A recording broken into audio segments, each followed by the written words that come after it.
To begin with, as you know, quality is about degree to which we meet certain inherent characteristics. Okay. And when we say quality management, it is managing this aspect to ensure we are achieving what we want to deliver. Okay. So this is what is a management of the quality. So now quality management system per se is setting up an organized way of achieving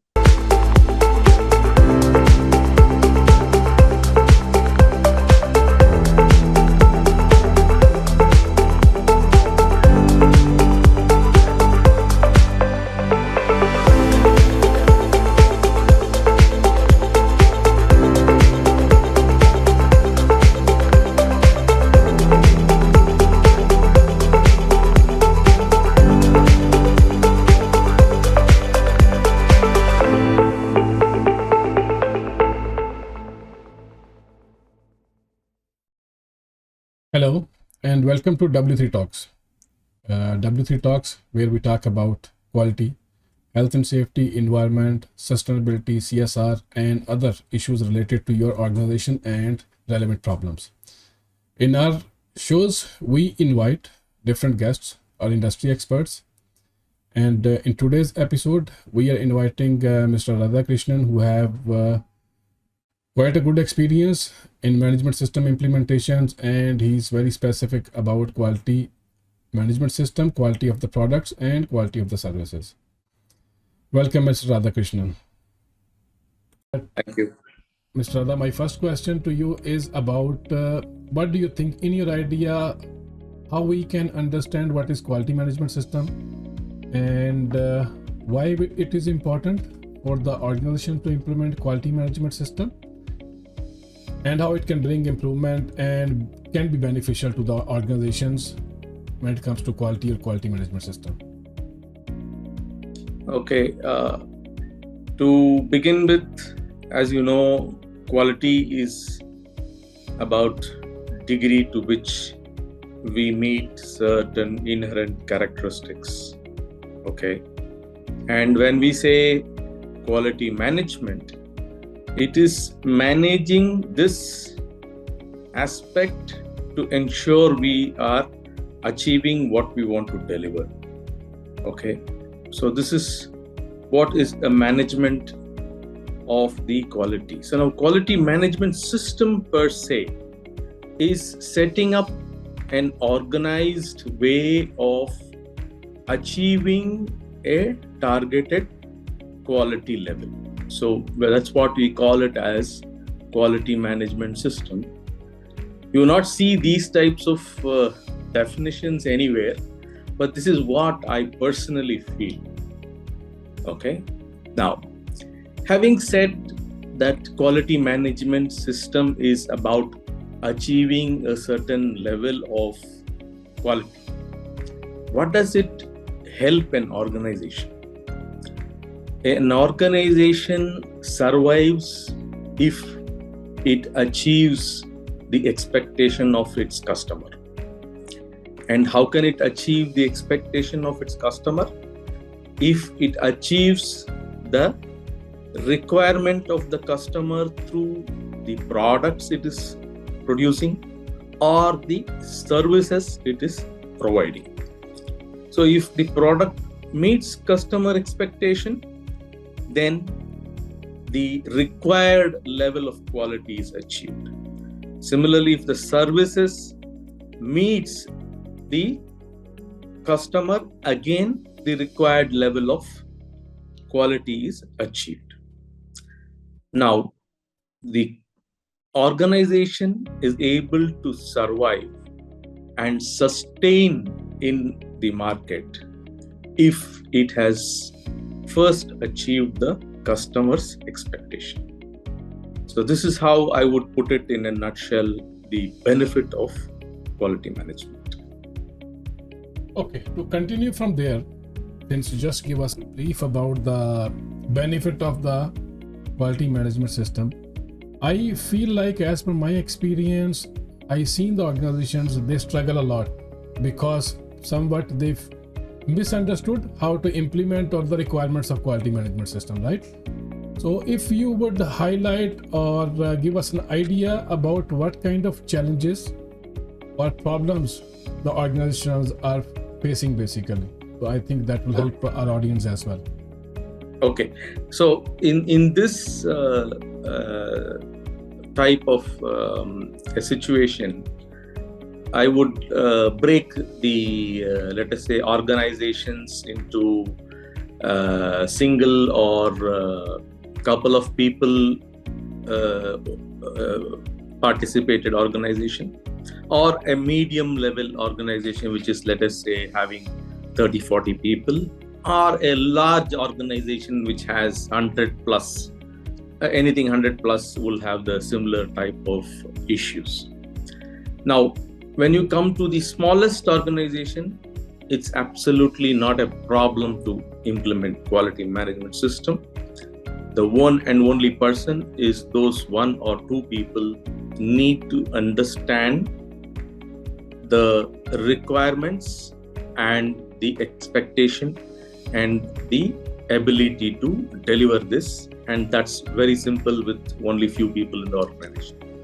Now, problem comes when the organizations are bigger. Now, if you have a 30 plus organization, let's say it is, you would say in industry terms, a small scale organization, right? In a small scale organization, the first thing is the resource. You don't have enough resource for everything. Many things are multitasked, and therefore you are bound to, let's say, complicate, and even many things are messed within the organization as a structure or as a job description or as a requirement to fulfill certain minimum things. Now, in such type of a small industry, the most important aspect will be, as you can see as one of the 7 principles of quality, is the top management commitment. Now, if the top management is committed, then to implement a system is very easy and has no difficulty at all. Now, the second most important aspect that I see in the market now is, as already Shahid you mentioned, is about the understanding of system. Now, people think quality management system is something different to their own business. Unfortunately, this is the misnomer in the market. You are not required to treat the two differently. The business has to be treated through the quality management system. If that happens, I think many things fall in place, and it's not going to be difficult to implement and achieve what your customer wants and what the system would ideally expect you to do. They are not too different, both are the same. Both are intending to meet the customer's expectation. Now, a few areas that are chronic, let us say, failures in the implementation of quality management system, even though many organizations are able to reach to a certain level of good documented information, but fail in the aspect of internal assessment.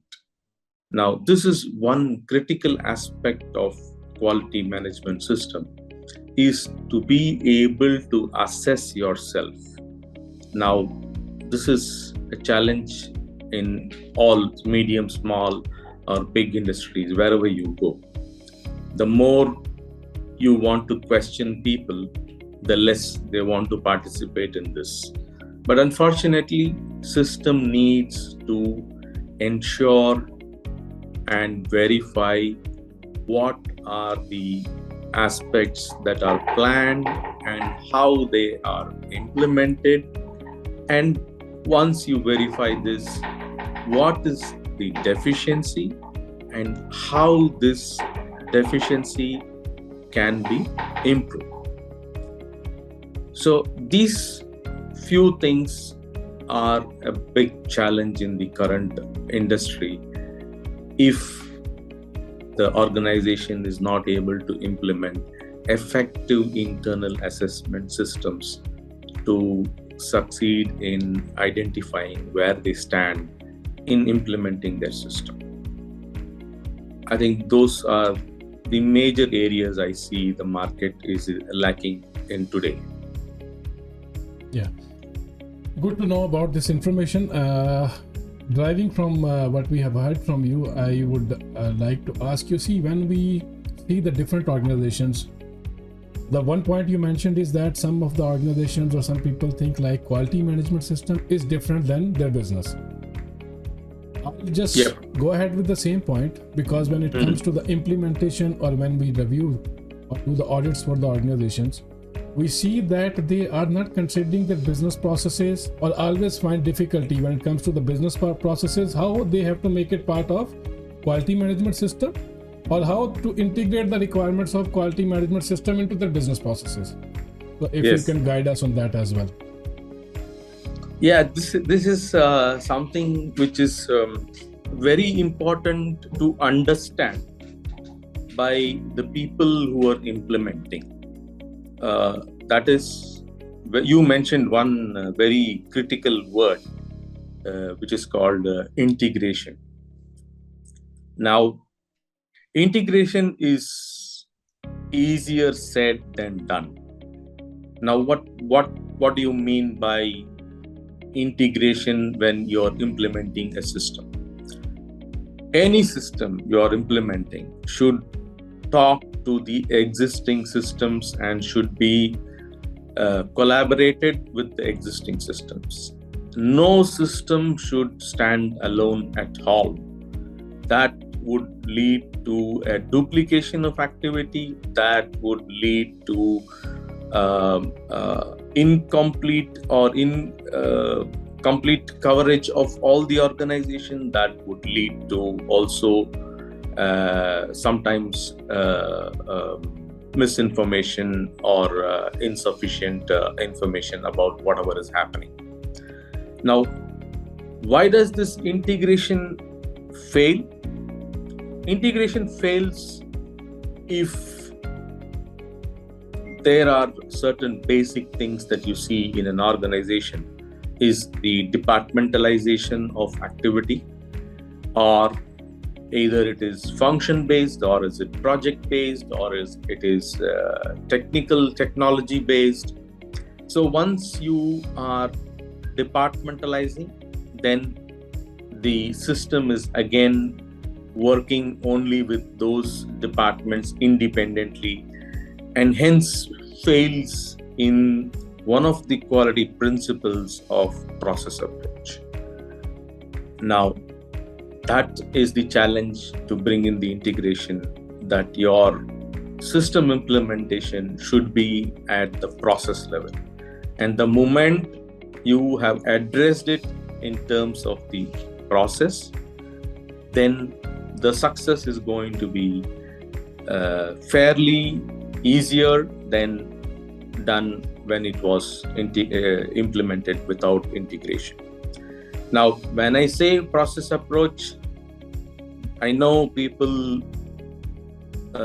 who are not in the quality management system would not really picture what is process approach.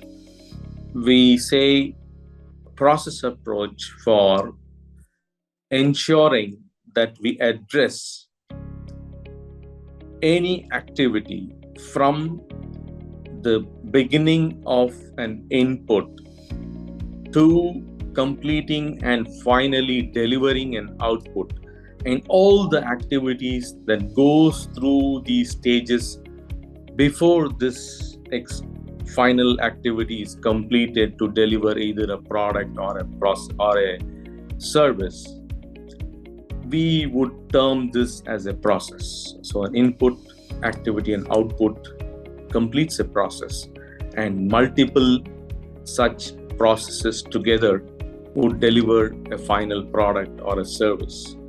Now, this approach is what is necessary to be used when you implement the system and integrate with your existing activities.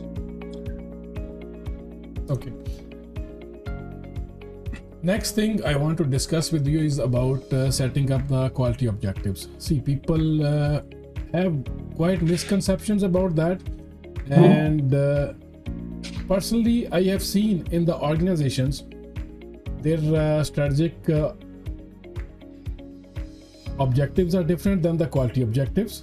And if we go in a bit detail when we review their corporate strategy, usually because of the misconception, the objectives of quality management system are not in sync or in line with their corporate strategies. So what do you think? What do you suggest how this can be? So this is basically what you spelled out is mostly in the let us say medium and bigger industries, because that's where you would more talk about strategy and organizational goals, and then you will also have their quality management system identifying objectives. Now, it seems supposed to be very simple. Now, when I said process approach, each process has to have a measure, and only when you have a measure in place, that then we can say that you're managing that system. Now, these measures have to be at different levels in the organization. Now, an objective which measures a single process could be a process objective. An objective which measures a departmental or divisional activity would be divisional objective. An objective which measures the organizational goals and directions could be strategic objectives. So these are different levels of objectives. Now, what the system needs is to have an cascading effect from top to down, strategy to departmental to process, and as well as the other way around is to support, that is the process objective should support the departmental KPI, the departmental KPI should support the corporate strategy. So these are required to be linked and associated to one another and support each other in cascading if you come from top to down, or complementing if you're going from bottom to up. This has to be there, and only then the organization can succeed and the organization talks the same language. Else, it is like the organization is going to Tokyo, whereas his department is going to London. Great, sir. As of now, I'll just ask you one last question. And obviously, in the standard, we have seen about the organization knowledge. It's addressed in very minimal way, but I believe it's play a very vital role when it comes to the implementation or comply with the requirements of this international standard, which we are talking about today, quality management system.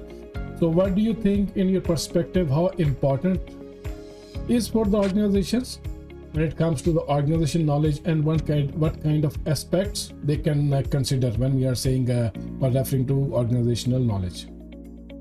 Okay, 2015 standard of ISO 9001 has explicitly brought out this requirement for knowledge management. It's a good opportunity for the organization to structure its knowledge and therefore not be dependent on any individual performer on the long run. But there is a challenge. It's not possible that all knowledge can be documented always. It's not possible. It's very difficult to do that or to have that high level of control over the knowledge. But yes, at least you could structure certain minimum things so that your knowledge base is continuously getting upgraded and incrementally improved, so that you reach a stage where you may not be feeling or being affected by any loss of an employee or a resignation of a person or a movement of people. All these would not affect your organization to a large extent. Now, what are those basic things that you should do, or I would prefer are the key aspects that you can do? Now, the first and foremost I would always recommend is to have both your approved document and your editable document. Now, if you go across the world in various organizations, you would have approved document, but you will never have the editable version for it. Mm-hmm. Now this becomes a big challenge to do any change, to do any incremental improvement, and a lot of times it gets stuck there, and any new person coming in would not even bother to upgrade the system or upgrade the organization's document. So this is one key aspect to retention of knowledge. Now, second step is the next level of knowledge management, where we say is to have the outcome of all your activities, basically the records. The records are available as much to the extent possible within a shared, let us say, system. Maybe you have a shared folder, or you have a shared drive, or whatever, wherever you are expecting all your records to be retained. And this is well structured and easy to access by anybody. So this is the next level of having a good document in place. Now, the third is where you would look for the real knowledge management, is to retain all aspects of discussions or let us say internal organizational training or external presentations, and all of these are retained in a structured manner, in chronological order, as part of the organization document. Now, these three critical documents serve a long way for the overall knowledge management of the organization. Yes, Shahid. Thank you so much, sir, for joining us for this show. And obviously, we try to keep this short and simple for our audience. And again, I would like to say thank you, and hope that you will join us in our coming episodes. Sure, anytime with us and with our audience. Thank you so much. Thank you, Shahid. Thank you so much for having me with you in this show. So viewers, I hope you have enjoyed the show today, and please subscribe to our channel and put in the comments if you like us to include in our coming episodes any specific topics, and do click the bell button so you will have the updates for the coming episode, and you can have the knowledge which we are trying to share with you.